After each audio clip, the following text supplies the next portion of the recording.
2019년 교단총회 참관단 우리 시선이 교회를 바꿉니다. 출범 공동 기자회견을 시작하도록 하겠습니다.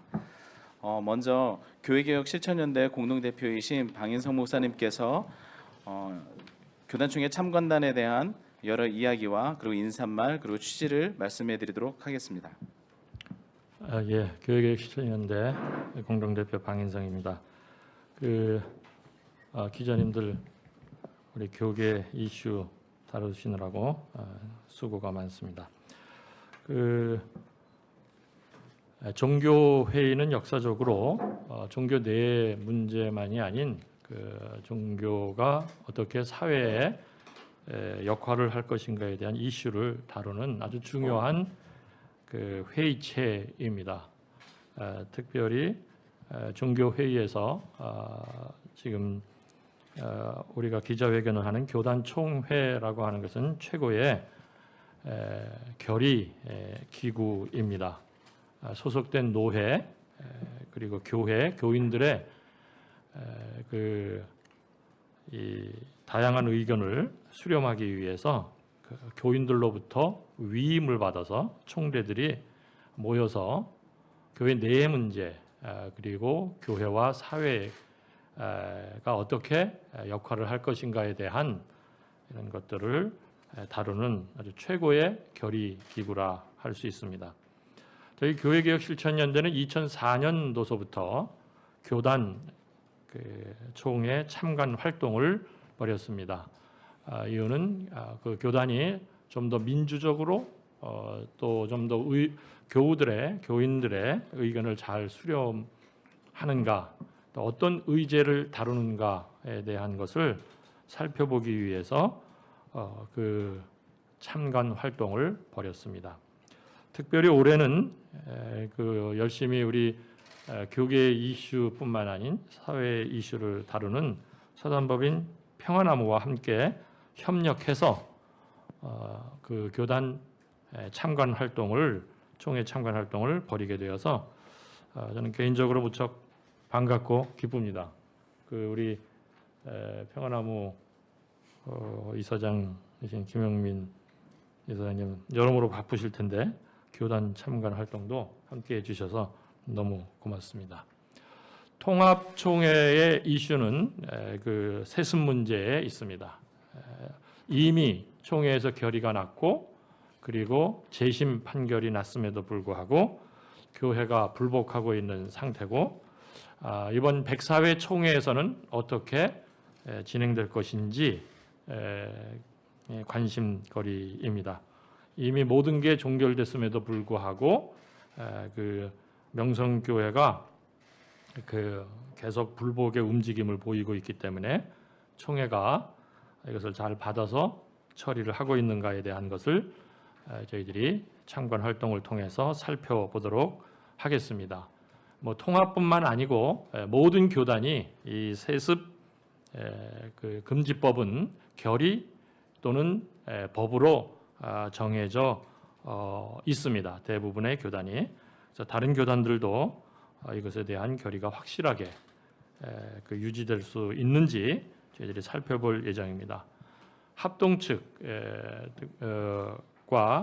아직도 여성 교회 내 여성의 지위, 여성 목사 안수 이런 것들이 어떻게 이번 총회에서 결의되고 이행되고 또 진취적으로 나아가고 있는가 이것도 우리가 세심히 살펴볼 예정입니다. 바라기는 우리 사회의 이런 열린 이런 시각을 잘 우리 종교회의 교단에서 받아서 여성 지위가 향상되고 또 목사도 세워지고 하는 일들이 되어지기를 저희들이 간절히 바라봅니다.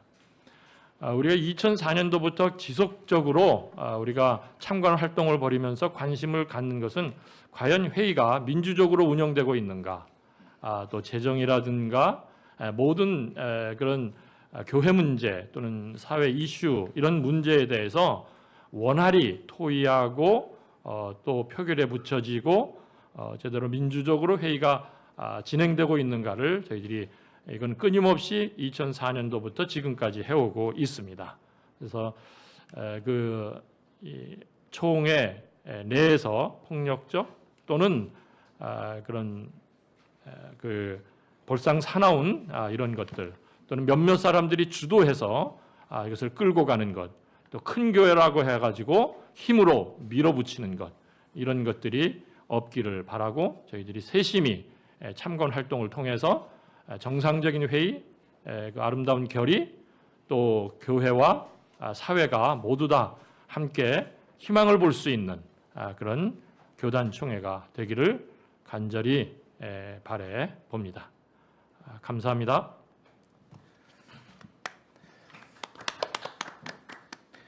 네, 감사합니다.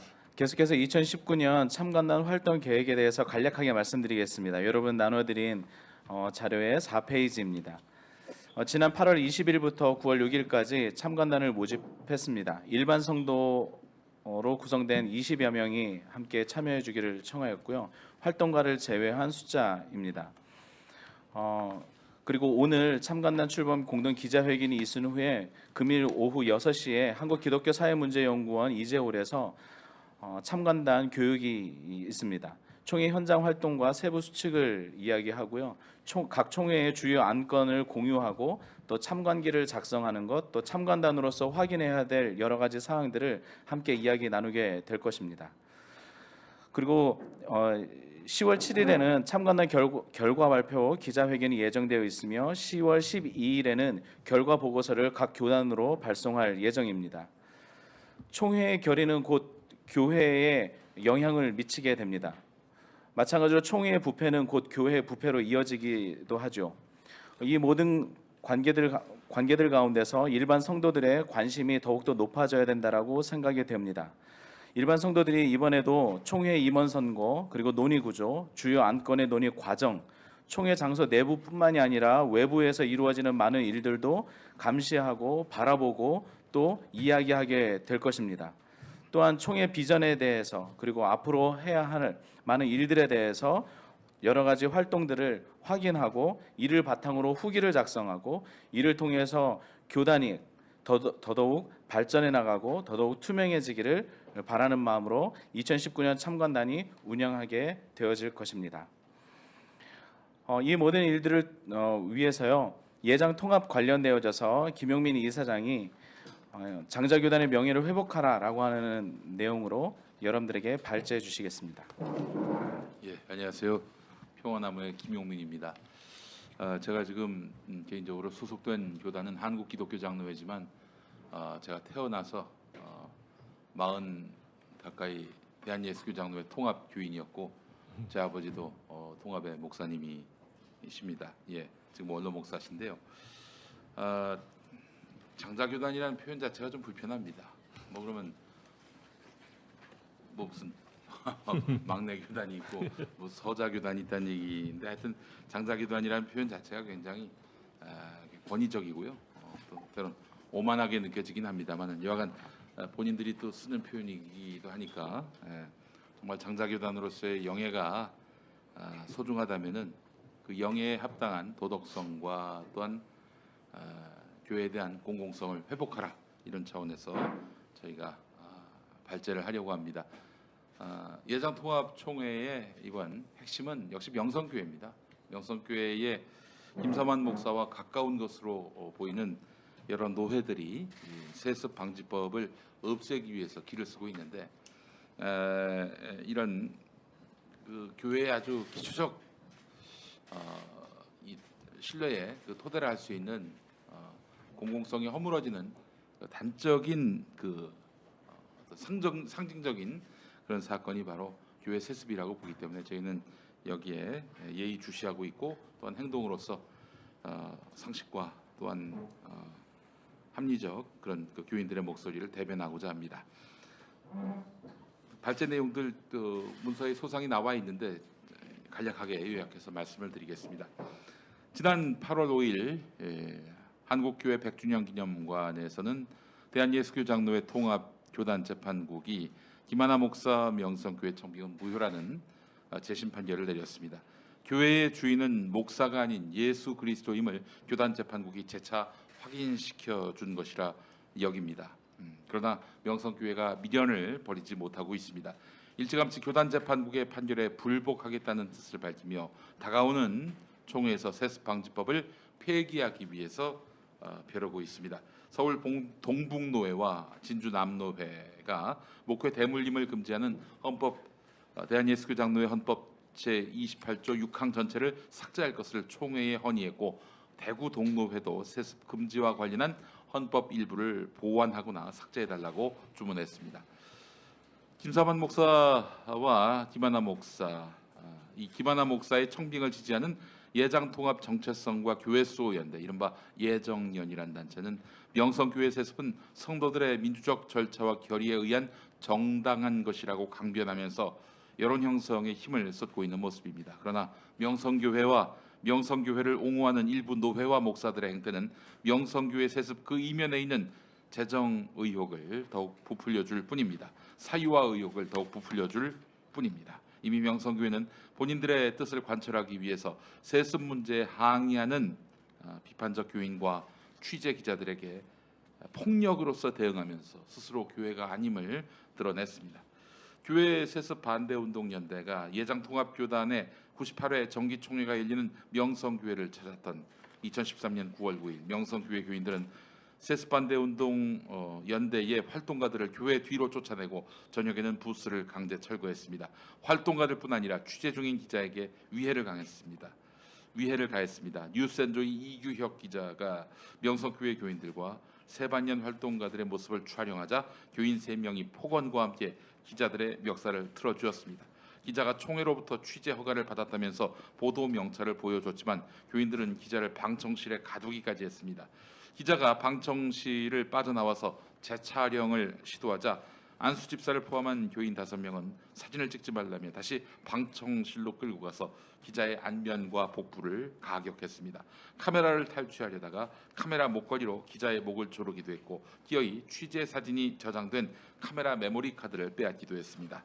이후 9월 12일 숭실대학교 기독교학과 학생회 등 서명자들이 명성교회의 불법 폭행과 감금 사태에 대한 공개 사과 요청을 했지만 법적 조치나 보상은 이루어지지 않았습니다. 김하나 목사에 대한 담임 목사 위임식이 있던 2017년 11월 12일도 현장을 취재하던 기자들은 폭행을 당했습니다. 명성교회 관계자는 당시 스마트폰으로 취재하던 CGN TV 기자의 손목을 꺾으면서 영상을 지울 것을 요구했습니다. 기자를 향해서 빨갱이같이 생겼다 이런 막말도 서슴지 않았습니다. 뿐만 아닙니다. 교회 관계자들에게서 멱살을 잡힌 기자가 있었고 한 기자는 교인 10여 명에게 밀려서 계단에서 구르기까지 했습니다. 교회개혁 평신도 행동연대, 줄여서 평신도연대 회원들이 2018년 1월 27일 명성교회 앞에서 세습반대 1인 시위를 하고 있을 때도 명성교회는 폭행을 가했습니다. 주차 요원들로 보이는 이들은 경광봉을 든 채 다가왔고 러버콘으로 위협하기도 했습니다. 경찰에 신고한 목격자에 따르면 교회 관계자의 위협 행동에 시위자가 넘어져 발길질까지 당했다고 합니다. 평신도연대 한 회원은 뼈에 금이 가기도 했습니다. 하지만 명성교회 측은 일부 몸싸움이 있었을 뿐이라고 주장했습니다. 이후 2월 6일 평신도연대의 논평에 따르면 시위자 폭행에 대한 명성교회의 사과는 없었습니다. 2018년 8월 5일 평신도연대 허기영 집사에 따르면 34도가 넘는 날씨에 등산복 차림에 모자와 마스크를 착용하고 장갑까지 낀 남성이 1인 시위자에게 다가와 피켓을 부수고 스마트폰을 탈취하려 했으며 시위자의 목을 졸랐습니다. 목이 졸리던 허기영 집사는 상대방에게서 살인 의도까지 느꼈다고 주장했습니다. 2018년 10월 9일 방영된 MBC PD 수첩 명성교회 800억의 비밀편에는 김사만 목사에게 세습 관련 질문을 하던 서정문 PD 등 MBC 제작진이 교인들로부터 폭행당하는 장면이 담겼습니다. 방송 이후 박건식 책임 PD의 후기에 따르면 PD의 팔이 꺾였고 비디오 저널리스트와 조명 기사는 패대기 쳐졌습니다. 카메라와 조명 장비도 파손됐습니다. 그는 명성교회를 일컬어 폭력 집단에 온 듯했다라고 말했습니다. 2018년 10월 30일 예장통합 서울 동남노회 75회 정기회가 서울 올림픽 파크텔에서 열렸지만 명성교회 측 노회원들과 세습 반대 측 노회원들 사이에 몸싸움이 일어나 경찰이 출동했습니다. 명성교회 측은 취재 기자들마저 폭행하고 회의장 밖으로 내쫓았습니다. 이 기자들을 회의장 밖으로 내쫓았습니다. 이 일로 기자들은 물론이고 일부 노회원들도 회의장에 들어가지 못했습니다.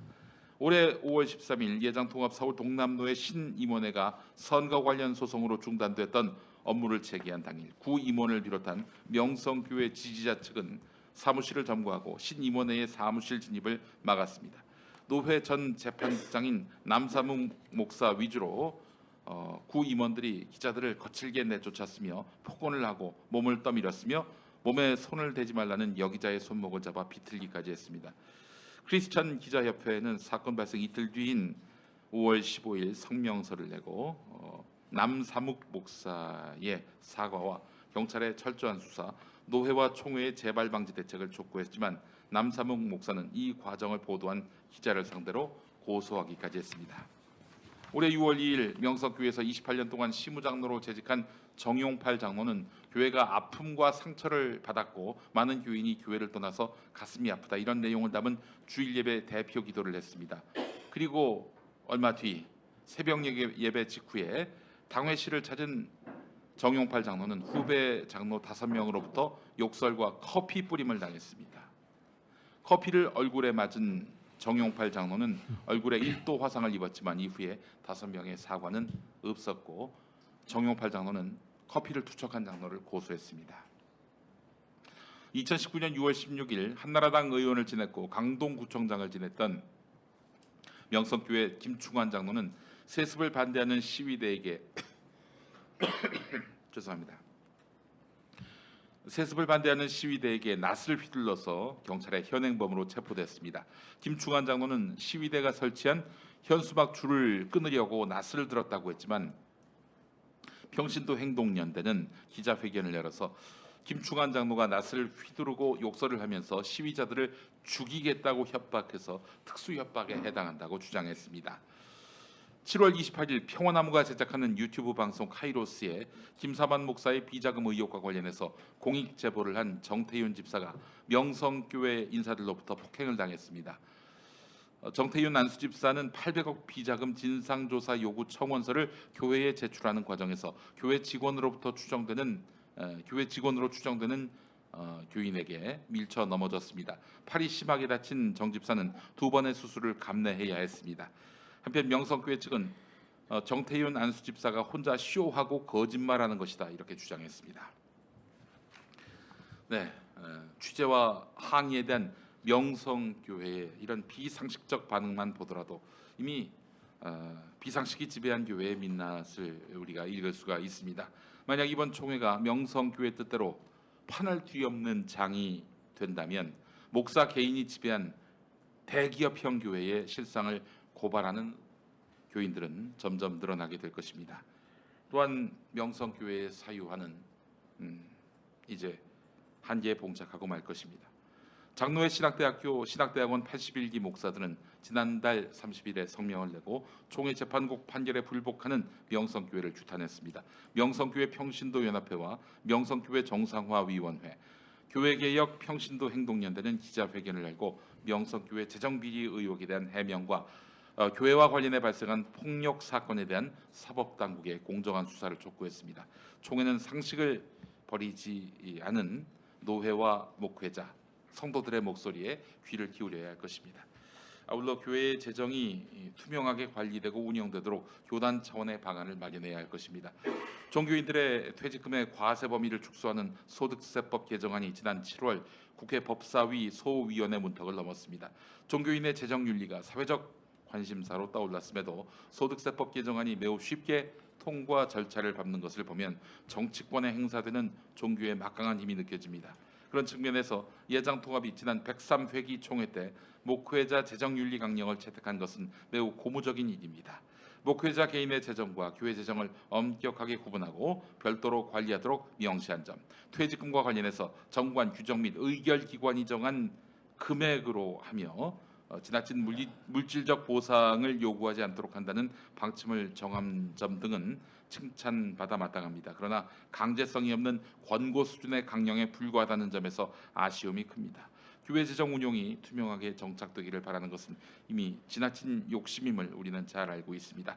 교회 세습 문제와 떼려야 뗄 수 없는 재정 문제를 총회 차원에서 어떻게 감시하고 관리할 수 있을지 고민해 주시기를 바랍니다. 그것이 예장통합이 장자교단으로서 땅에 떨어진 교회의 명예를 바로 세우는 길이 될 것입니다. 제가 요약한다고 그랬는데 하나하나 버릴 게 없어가지고 다 읽어버렸습니다. 양해해 주시기 바라겠습니다. 예. 네, 감사합니다. 계속해서 강호숙 교수님께서 이야기해 주실 텐데요. 사회적으로나 또 한국교회 내에서도 성평등에 대한 노력이 지속되고 있습니다. 또 변화에 대한 노력도 계속되고 있죠. 그러나 예정합동교단은 여전히 폐쇄적인 모습을 보이고 있습니다. 초신자이면서 또 신학적으로 불투명한 이정훈 교수에게는 강단을 내어주고 있는 것 가운데 해당 교단의 여성 사역자에게는 여러 불평등이 계속해서 존재하고 있습니다. 예정합동 내에 이런 문제를 우리 웨스트민스터 대학원대학교 강호숙 교수님께서 간략하게 문제를 제기해 주도록 하겠습니다. 네, 이 자리를 마련해 주셔서 너무 감사하고요. 여성 한수 하면은 제가 여성으로서 또 질문하는 게 뭐냐면 남성 한수라는 말은 없지 않습니까? 남성 교수라는 말도 없고요. 그런데 여성 한수라는 말을 썼다는 것, 여성 교수라고라는 말을 썼다는 것 자체가 이 사회가 이 용어를 규정하는데 남성이 규정했다라는 것을 알 수가 있습니다. 그리고 성경에는 안수라는 말이 사실은 구약적 개념이고요. 제사장과 선지자 왕에게 구약에서 안수를 했던 것입니다. 그래서 신약으로 넘어오면서 우리 예수 그리스도께서 마태복음 28장에도 말씀하셨듯이 내 제자가 되라. 또 사도행전 1장 8절에 증인이 되라. 이렇게 말씀하셨기 때문에 그 위에 제자들이라고 하고 물론 사도가 12명이 있었겠지만 그 이후로는 제자로서의 어떤 그런 예수 그리스도의 복음을 전하는 자들로서 세워진 것을 우리가 볼 수 있습니다.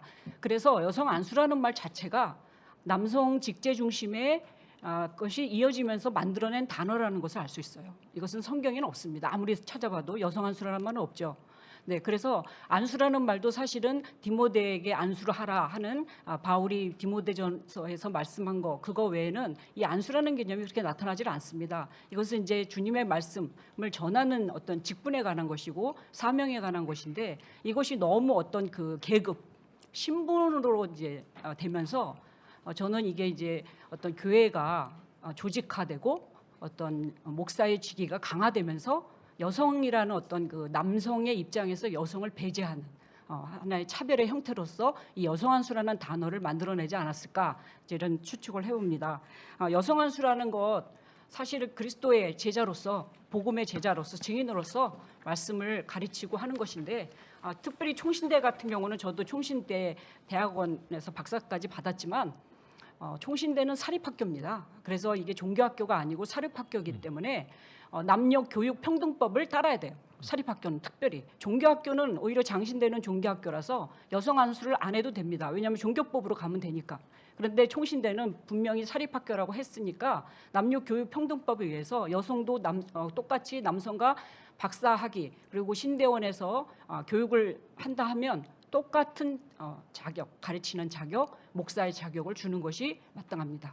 그래서 저는 총신대가 여성 관련한 얘기만 나오면 총회법을 따르라 하고 그리고 뭔가 그 뭐 총장이나 어떤 그 학교의 어떤 그런 운영과 관련돼서 뭔가 자신들이 불이익을 당할 것 같으면 사학법을 따르고 이중잣대로 왔다 갔다 하면서 여기서 죽어나는 건 이제 여성의 문제입니다. 여성의 문제는 총회법으로 다 관철되기 때문에 여성 여기 안에 있는 성차별, 성폭력, 성희롱, 뭐 성차별적 설교, 뭐 이런 여성한수 이런 반대 이런 것들 어떤 진리 담론의 헤게모니 이런 것들은 다 부차적인 문제로 지금 되고 있다는 것이죠. 그래서 제가 이제 여성의 입장으로서 성경을 볼 때 지금 오늘날 합동교단 총신의 문제가 뭐냐?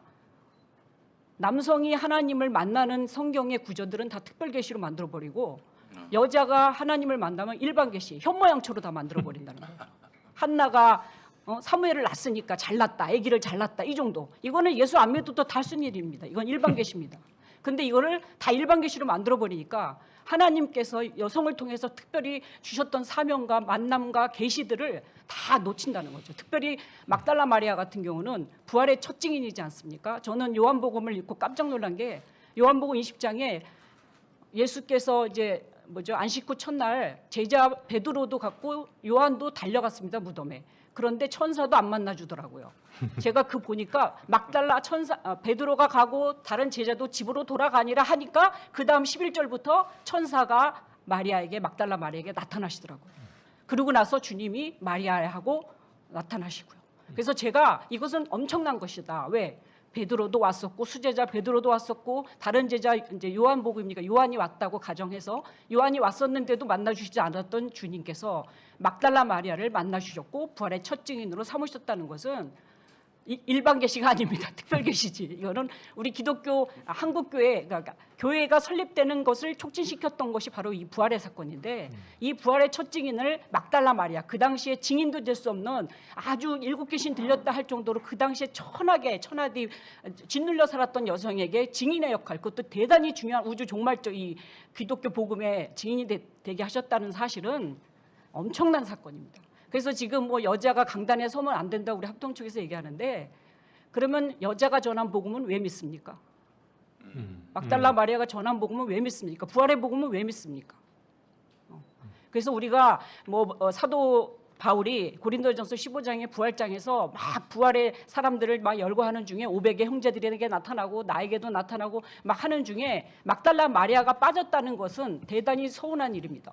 아쉬운 일입니다. 그런데 우리는 이 사도 바울의 고린도전서의 15장만 갖고 부활을 말해서는 안 됩니다. 복음서, 바로 예수님을 만났던, 직접 목격했던 복음서에 이 막달라 마리아의 증언을 가지고 우리가 부활을 먼저 얘기해야 됩니다. 그게 왜 중요하냐면 제가 성경을 읽으면서 이건 제가 고민해서 찾은 대답인데 왜 예수님은 12제자 남성을 다 세워놓고 왜 그 당시에 아무 효력도 발생하지 않고 막달라 마리아가 예수 부활했다고 얘기하면 그 당시에 누가 믿었겠습니까?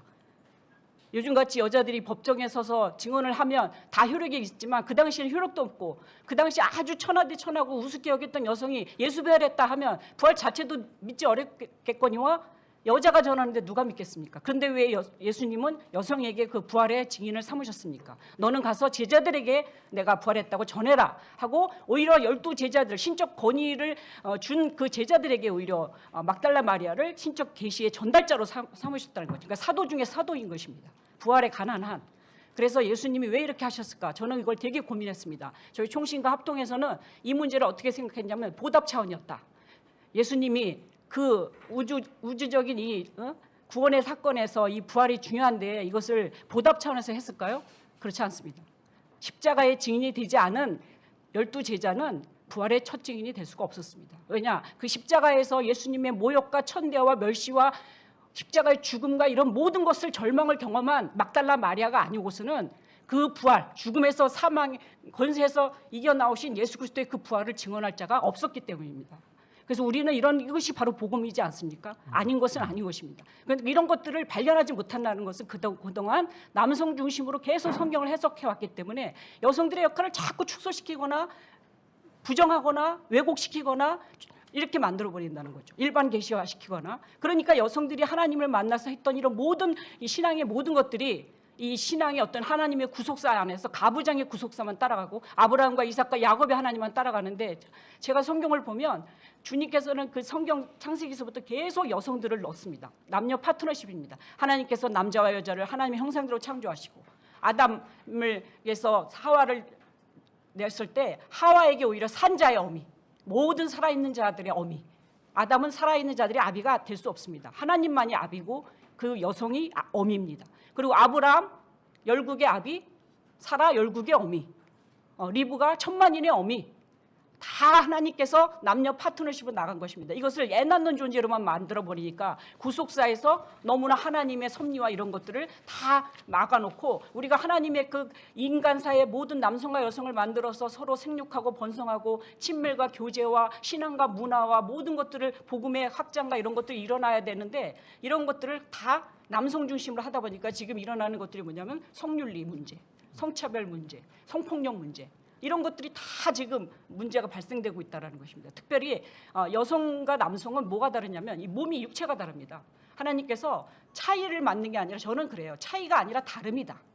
남성과 여성을 자꾸 차이로 보니까 이것이 차별이 되는 거거든요. 그래서 저는 남성과 여성을 차이로 볼 게 아니라 다름으로 봐야 된다. 하나님이 다르게 창조하신 거예요. 육체를 다르게. 그래서 서로 성적인 것들과 관련돼서 친밀하고 이런 것들도 서로 인격성을 이루면서, 이 친밀감이라는 것은요, 인격성이 없으면 안 됩니다. 다 인간성과 관련된 것입니다. 하나님의 형상회복, 예수 그리스도의 구원, 이것은 하나의 천국으로 가는 장소적 구원이 아니라 인간성 회복이라는 거, 하나님 형상회복. 그래서 교회가 왜 이렇게 상식도 안 통하고 왜 이렇게 여자를 함부로 차별할까, 이런 것들을 볼 때 교회가 지금까지 너무 장소적 구원, 천국만 그냥 뿅 가는 그런 구원만 얘기했기 때문에, 뭐 도덕 얘기하면 뭐 구원은 도덕이 아니다. 그럼 예수님은 어떻게 뭐 도덕적으로 뭐 아무렇게나 사셨나요? 아니지 않습니까? 우리가 예수 그리스도를 믿는다는 거, 저는 그렇게 생각해요. 구원의 인격성이 중요하다. 그래서 서로 존중하고, 남자 없이 여자 없습니다. 여자 없이 남자 없습니다. 인간됨은 남자와 여자로 구성되는 것입니다. 오로지 남자 없이 된 분, 오로지 한 분, 예수 그리스도 외에는 없습니다. 그래서 이 세상의 모든 것들은 남자와 여자는 서로 같은 위격, 이것이 종속이 아니라 같은 위격이라는 것입니다. 그래서 제가 정말 마지막으로 강조하고 싶은 것은, 이제 다 여기 나와 있으니까 간단하게 하기 위해서, 네, 마지막으로 강조하고 싶은 것은, 지금까지는 하나님과 여성의 관계를 남성들이 헤아리지 못했다는 거예요. 다 하나님은 남성의 하나님으로 다 담론을 다 지었고, 신학적으로 지었고, 교회 담론을 다 만들었어요. 그런데 제가 보니까 교회에서 하나님과 여성의 관계를 하나도 신학적으로 풀어내지 못했다. 그래서 여성의 하나님이 없어요, 교회는. 그러니까 어떻게 해야 되냐면 여성에게 말하게 해야죠. 네가 경험한 하나님을 말하게 하라. 네가 공부한 신학을 그러면서 알게 된 그 하나님의 지혜와 능력과 이런 모든 경험들을 말하게 하라. 이게 나와야 된다는 것입니다. 그 다음에 교회와 여성. 지금까지는 이 교회가 다, 저도 이제 실천 신학을 했는데, 이 실천 신학, 이 목회가 다 남성이에요. 그러다 보니까 목회를 하는 장신대 어떤 여자 목사님들 얘기 들어보면, 남자의 목과 같이 플러스에 뭘 해야 되냐면 감정 봉사를 해야 된대요. 그러니까 남성과 똑같이 새벽에도 뭐 운전하고 다 하면서 남성과 똑같이 목회자를 하되 뭐가 플러스가 되냐면 좀 재밌게 해봐. 뭐 나를 좀 만족시켜봐. 이런 식으로 여성성을 그때 필요하게 하긴다는 거예요. 그래서 플러스가 알파인데, 제가 그걸 보면서 목회가 너무 남성 중심적이구나. 여성들이 감히 그 구조 안에 들어갈 수가 없구나, 이런 것을 느꼈어요. 그래서 교회와 여성의 관계, 지금 교회의 60% 점점 이제 여성들이 빠져나가고 있지만, 지금 나이든 여성들만 있지만 젊은이들이 빠져나가고 있지 않습니까, 여성들이. 근데 이게 뭐냐면 너무 교회가 성차별적이니까 젊은 여성이 나가게 되는데, 제가 볼 때 그럼에도 불구하고 아직까지도 교회는 여성이 많아요. 그러면 그 여성들의 어떤 교회와의 관계 속에서 교회 하나의 일원으로서 어떤 자부심과 공동체성 의식을 갖도록, 하나의 개체성을 갖도록 교회가 어떤 식으로 교회가 운영되고 있는지, 목회와 모든 이런 것들이 운영되고 있는지를 고민해야 된다는 거예요. 그다음에 마지막으로 여성과 이 피조 세계의 관계. 그러니까 여성도 통치하라, 마음 다스려라, 충만하게 하라, 이런 문화 명령과 모든 것들을 할 때 이 피조 세계와의 학문과 어떤 정치, 사회, 문화 모든 것들 속에서 여성들이 피조 세계의 이런 어떤 학문적 지식, 이런 사회적 문화 이런 것들에 관련해서 여성들이 관계를 맺으면서 계속적으로 하나님의 인사이트, 지혜를 얻어서 이런 것들을 표출해내야 되겠죠. 하나님의 어떤 온전성, 흐심 이런 것들이 뭐가 되겠어요. 그냥 남자 안에 갇혀서 남자가 시키는 대로 하는 게 하나님의 온전성을 드러낼 수 없다고 봅니다. 하나님의 온전하신 같이 너희도 온전하라. 이것은 저는 인간됨의 기본인 남성과 여성에서 온전히 같이 동등하게 균형적으로 드러날 때 비로소 인간성을 이루고 정의가 이루어지고 평화가 이루어지고 사랑이 이루어진다고 저는 생각합니다. 네, 감사합니다. 네, 감사합니다. 계속해서 참관단으로 항상 함께해 주었던 우리 서동진 형제가 또 이번에도 참관단으로 함께 하는데요. 참관단으로서 또 여러분들에게 또 각 교단 총대들에게 또 하고 싶은 이야기가 있을 것 같습니다. 서동진 형제가 계속해서 발언을 이어가 주시겠습니다. 예, 안녕하세요. 서동진입니다. 예, 순서에 나와 있지 않아서 따로 원고가 기자분들에게 배포가 되지 않았고요. 어저께 따로 제가 급하게 좀 준비를 했습니다. 제가 2005년도부터 예장 합동 쪽 참관을 했었습니다. 참관을 하면서 많은 것들을 느낀 것들이 참 처음엔 알지 못했던 부분들이 있었어요. 목사님들과 장로님들이 모여서 하는 그런 총회이기 때문에 그 안에서 잘 진행이 될 것이고 민주적으로 진행이 되지 않을까라는 기대를 가지고 있었습니다. 하지만 처음 참관을 했을 때 충격을 받았던 게 목사님들과 장로님들의 멱살잡이에 큰 충격을 받을 수밖에 없었어요. 우리가 지금 총회에 대한 기자회견을 하고 있고 많은 언론에서 총회에 대한 기사들이 종종 올라오고 있는데 그 총회 안에 총회라는 것 앞에 붙는 수식어가 있습니다. 성총회라고 그래요. 언제나 성총회라고 하고 거룩한 총회다. 우리가 거룩한 총회를 하게 해 주시옵소서라는 기도를 하고 예배를 하고 총회를 진행한다라는 것입니다. 하지만 그러한 가운데 있어서 과연 이 총회가 거룩한 총회인가라는 회의감과 의구심은 언제나 들게 됩니다. 이 총회 참관을 하고 이제 저희가 총회 참관기를 쓰기도 하는데요.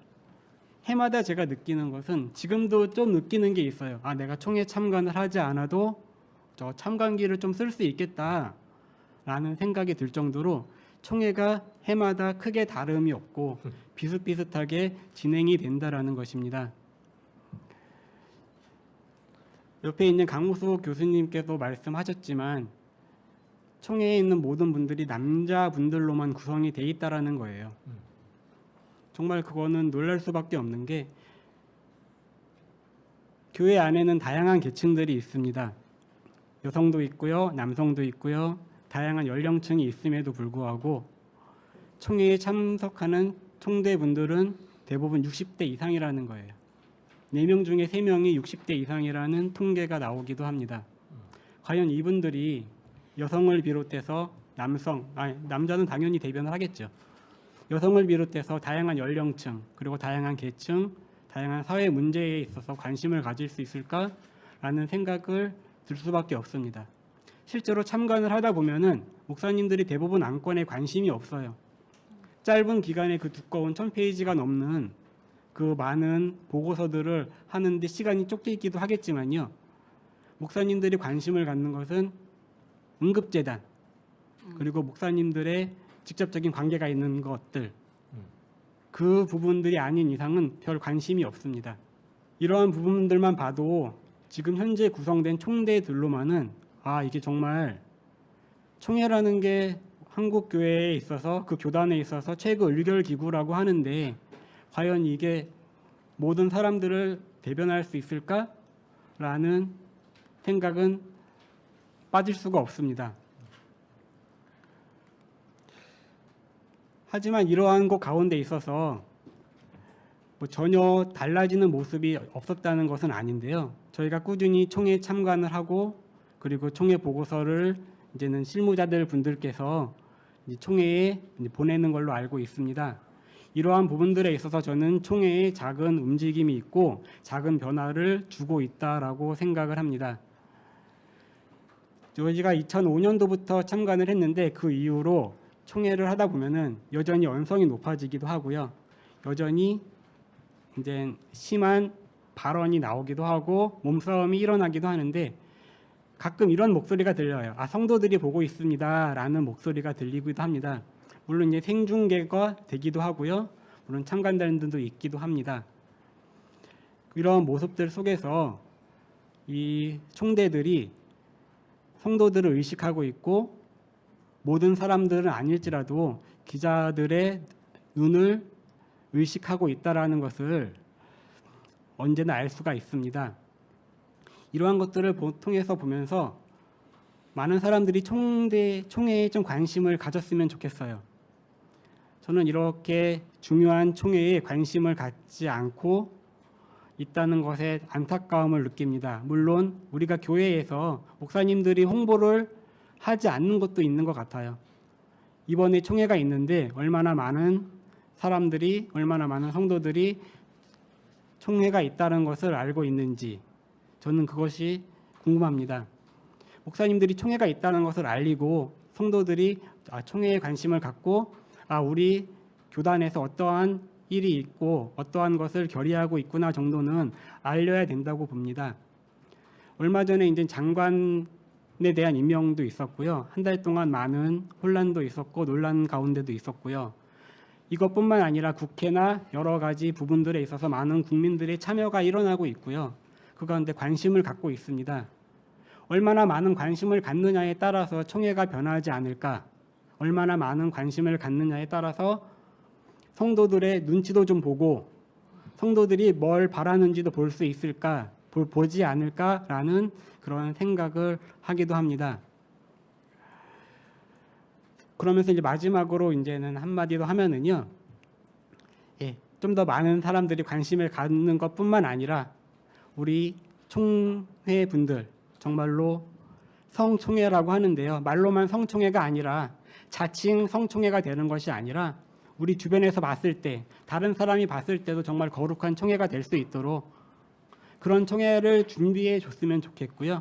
그리고 많은 성도들이 조금 더 관심을 가질 수 있도록 홍보도 하고 참여를 옆에서 이제 참여를 할 수 있도록 돋아둘 수 있는 그러한 계기가 되었으면 좋겠습니다. 네, 이상입니다. 네, 감사합니다.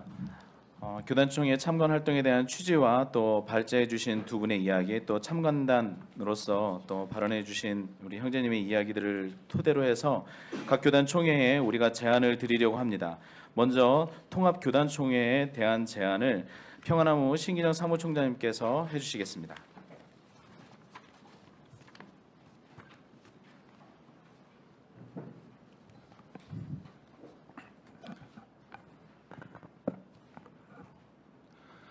제104회 대한예수교 장로회 통합총회에 드리는 우리의 제안. 하나, 교회 세습 방지법을 더욱 명확히 해 명성교회 부자 세습 문제를 정의롭게 매듭짓고 교단의 권위와 명예를 회복하십시오. 지난 8월 5일 교계는 물론 세상 언론사의 관심사는 한국교회 100주년 기념관으로 쏠렸습니다. 대형 교회의 세습 관행에 따라 붙는 재정 의혹 등 전행 문제를 많은 사람이 이제 사회 전체의 문제로서 심각하게 받아들이고 있다는 뜻으로 풀이됩니다. 그러나 명성교회 측은 여전히 이 결정에 불복하며 명성교회의 우호적인 노예들을 앞세워 세습 방지법을 폐기하려는 움직임을 보이고 있습니다. 목회 세습을 금지하고 있는 헌법 28조 6항을 삭제해달라는 헌의안이 근본 총회에 올라온 것입니다. 이러한 시도가 성공한다면 명성교회 세습 문제는 재심 요건도 갖출 수 있고 재판에서 절대적으로 유리해질 것이라는 계산을 하고 있는 것입니다.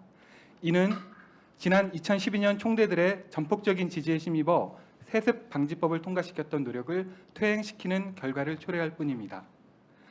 오히려 이번 총회에서 목회 세습을 금지하고 있는 헌법 28조 6항의 표현을 명확하게 수정해 총회의 권위와 정의를 바로 세워주실 것을 충심으로 당부드립니다. 하나, 성윤리를 바로 세우는 노력이 동성애 혐오, 배척이 아닌 존중에서 나오기를 기대합니다. 올해 104회기 헌의안 중에는 총회 동성애 대책위원회를 상임위원회로 설치해달라는 안건을 시작으로 젠더주의 확산을 막기 위한 젠더주의 대책위원회 설치 등 동성애 관련 안건이 10건도 넘습니다.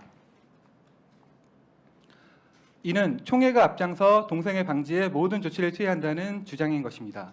그러나 안타깝게도 목회자 성범죄 처벌 조항이나 한국교회 내 성윤리를 바로 세우기 위한 헌의안은 찾아볼 수 없습니다.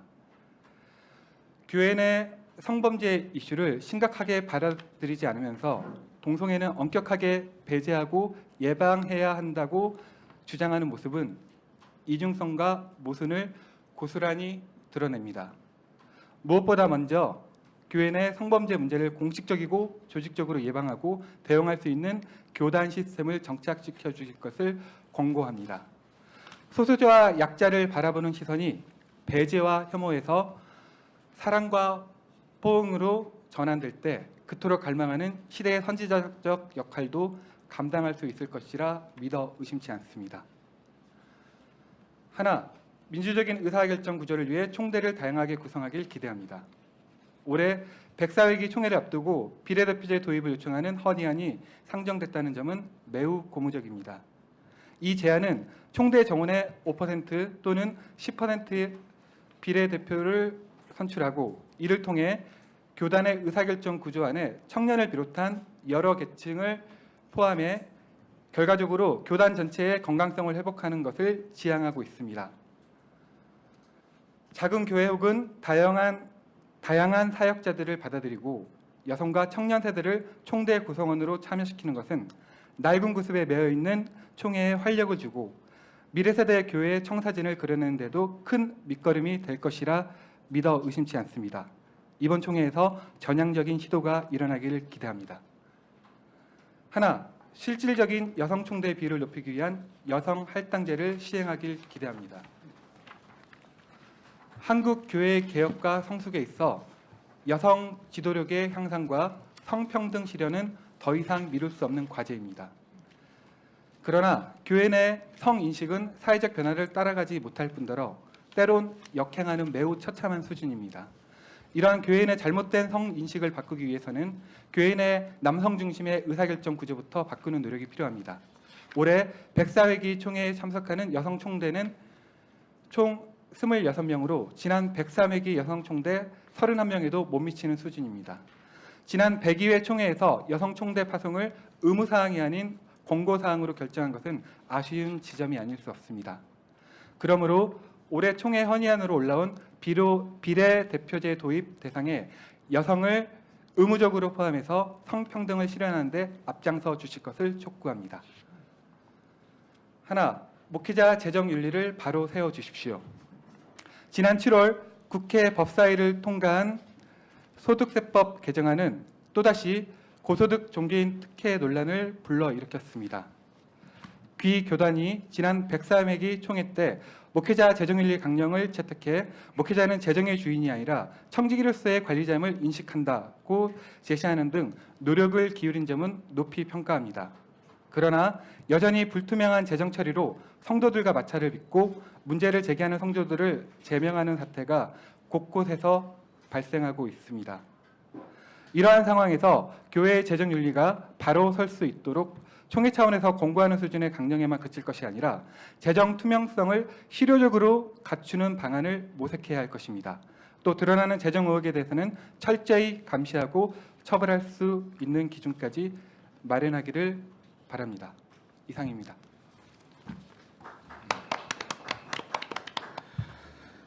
계속해서 합동총회입니다. 제104회 대한여수교 장로회 합동총회에 드리는 우리의 제안. 하나, 여성 목사 안수와 여성 사역자 지위 향상을 위한 인식의 변화와 제도적 마련을 기대합니다. 성평등 실현은 시대적으로 거부할 수 없는 과제가 되었으며 이는 모두가 평등하여야 할 교회에도 동일하게 적용되고 있습니다. 한국 교회 각 교단 또한 성평등 실현을 위한 노력들을 총회에서 보이고 있습니다. 그러나 합동교단은 여자는 잠잠하라는 성경 구절을 문자적으로 해석하여 여성 사역자들을 소외, 차별하는 분위기를 고착시키고 철저히 남성 중심적인 구조를 유지하고 있습니다. 수년간 교단의 여교육자들이 꾸준하게 목소리를 내고 있습니다. 제103회 총회 앞에서 총신대학교 여동문회가 여성 목사 안수, 여성 사역자 불평등 처우 개선 등을 요구했습니다. 올해 합동교단의 여성 사역자 지위 향상 위원회가 교단 내 여성 사역자 지위 향상 관련 의식에 관한 설문조사를 통해 교단 외부뿐만 아니라 내부에서도 변화가 요구되는 것을 확인하였습니다. 제103회 총회에서 여성 선교사들의 성례권 시행을 계속 허용하고 여성 사역자 정년을 65세로 정한 결의는 고무적입니다. 그러나 온전한 성평등을 위해 적극적인 여성 사역자들의 목소리에 경청하고 구체적이고 적극적인 변화를 도모하는 것이 필요할 것입니다. 그러므로 귀 교단은 104회 총회를 통해 여성 목사 안수와 여성 사역자 지위 향상에 대한 신학적 입장과 제도 마련을 제고하기를 기대합니다. 교단 안팎에서 달라지는 인식을 총회가 숙고하여 과거에 머물러 고착되지 않고 시대의 변화를 숙고하고 수용하여 개혁과 변화를 위한 과감하고 전향적인 시도가 있기를 바랍니다. 하나, 목회자 윤리의식의 향상과 제도적 마련을 기대합니다. 한국 교회의 위기를 가져오는 많은 문제들이 목회자의 권력 독점으로 비롯되었다는 것은 이미 증명된 사실입니다. 복음을 가지고 세상을 변화시켜야 하는 사역자들이 기본적인 도덕성조차도 보증되지 않고 사회로부터 비난을 받는다는 것은 부끄러운 일이 아닐 수 없습니다. 이에 대한 문제의식을 갖고 있는 타 교단은 목회자 윤리 강령을 제정하여 윤리의식을 제고하고 교회의 불명예를 씻으려는 노력들을 하고 있습니다. 그러나 합동교단은 윤리의식의 제고나 제도적 마련의 노력은커녕 허니든 목회자 윤리 강령 동의안을 반려시킨 역사를 가지고 있습니다. 한편으로 목회자 정년의 상향 조정, 응급 재단에 대한 논의 등 목회자의 이익과 권한을 강화하는 논의들은 아주 활발하게 진행되고 있습니다. 지금은 세상으로부터 비난받는 한국 교회의 개혁과 회복을 위해서 내부의 성찰과 자성의 노력이 필요합니다. 빛과 소금의 역할을 다하여 하나님의 이름에 영광을 돌려야 할 교회가 세상으로부터 비난과 조롱의 목소리를 듣는 이 현실을 무겁게 받아들이고 스스로 갱신하고 변화하는 태도가 절실히 요구됩니다. 그러므로 목회자 윤리의식 개선에 의식을 제고하는 지침을 마련하고 구체적인 제도를 만들 것을 제안합니다. 그래야 교교단이 개혁의 대상이 아닌 개혁의 주체로 거듭나기를 기대합니다. 무분별한 신학사상 조사를 반대합니다. 제103회 총회에서 6개 복음주의 단체의 사상조사를 총회 신학부가 청원한 것이 결의되었습니다. 결의하기 전 숙고의 시간은 없었으며 어떤 기준으로 조사 대상에 선정되었는지에 대한 충분한 설명도 누락되었습니다. 조사하는 과정은 불투명했고 그 결과가 논리적으로 적법한지조차 알 수 없습니다. 교단총회는 교단 운영뿐만 아니라 신앙 공동체로서 교단이 가진 정체성을 정립 및 확인하는 자리이기도 합니다. 신학사상 연구와 이단 조사에 대한 결의는 기독교의 정통성 수호를 위해 필요한 것입니다. 하지만 그 과정은 교단의 권위로 진행되는 만큼 신중하고 사려 깊어야 하며 전문성이 있어야 합니다. 신학조사라는 명분이 타자를 배제하고 재단하기 위한 무기로 오용되어서는 안 됩니다.